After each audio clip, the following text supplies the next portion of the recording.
Turkey wants Armenian troops to leave Azeri.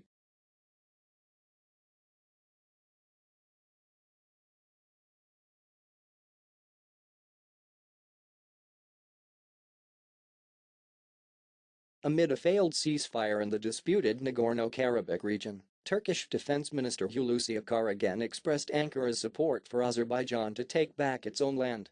Akar conveyed this during a phone call with Russian Defense Minister Sergey Shoigu on Monday, 12/10. The Turkish official also told Shoigu that Armenia needed to end its attacks and withdraw from the occupied lands. The Nagorno-Karabakh region is officially part of Turkey's ally Azerbaijan, but is inhabited by Armenians and controlled by an Armenian-backed government. The latest clashes between Azerbaijani and Armenian forces have claimed hundreds of lives. The two former Soviet states met for negotiations in Moscow on Friday with Russian Foreign Minister Sergey Lavrov as the mediator.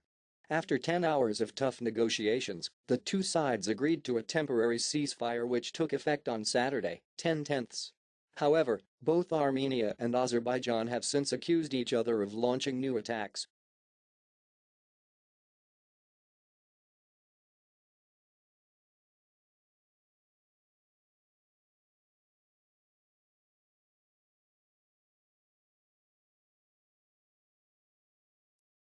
Azerbaijan suggested that Turkey be given a bigger role in the peace talks.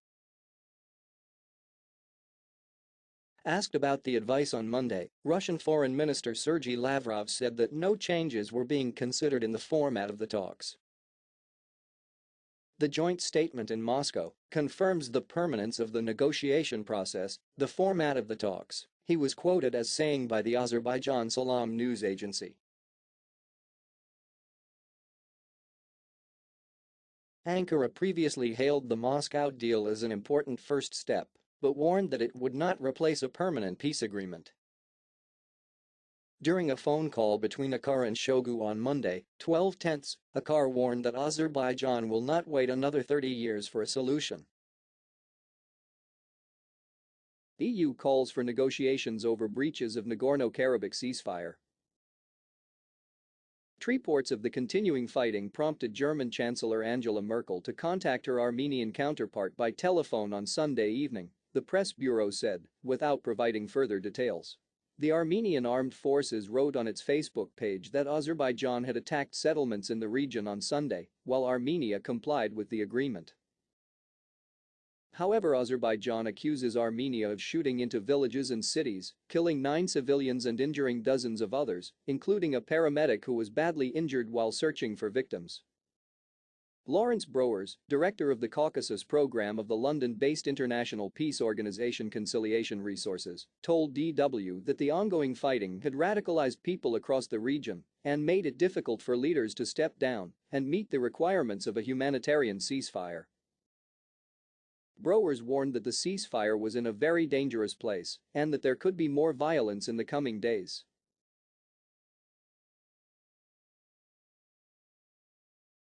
No room for Turkey? In Moscow, the two sides agreed that talks on a more permanent solution would be mediated by the Minsk Group, France, Russia and the US, formed by the Organization for Security and Cooperation in Europe, OSCE. The OSCE also includes Turkey and several other regional powers as members. The agency was formed in 1992, but has so far failed to achieve substantial change in the Nagorno-Karabakh conflict.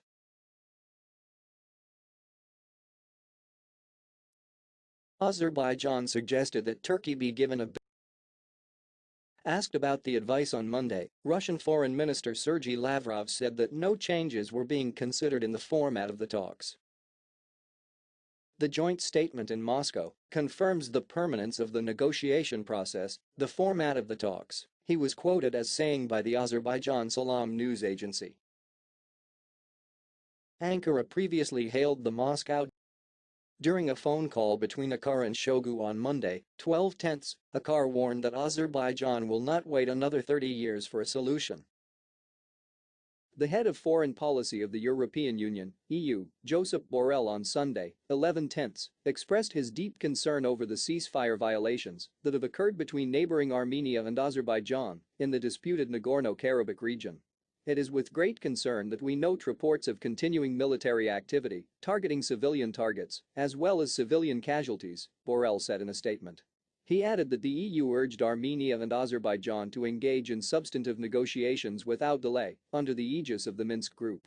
The group, led by France, Russia and the United States, has undertaken a decades-long process of finding a lasting solution to the conflict between the two sides. Both parties blame each other. Borrell's remarks followed accusations from both warring parties that the temporary ceasefire, which took effect on Saturday, has been repeatedly violated. Borrell said the conflict is exacerbating the COVID pandemic, which has hit both countries quite badly, and winter is also coming, so a very difficult humanitarian situation could occur in the coming weeks. Hundreds of people have died since conflict flared again in the disputed region on September 27. Most of the civilian infrastructure that has been destroyed is in Nagorno-Karabakh, and about half of the population, about 70,000 people, have fled the region, he told DW.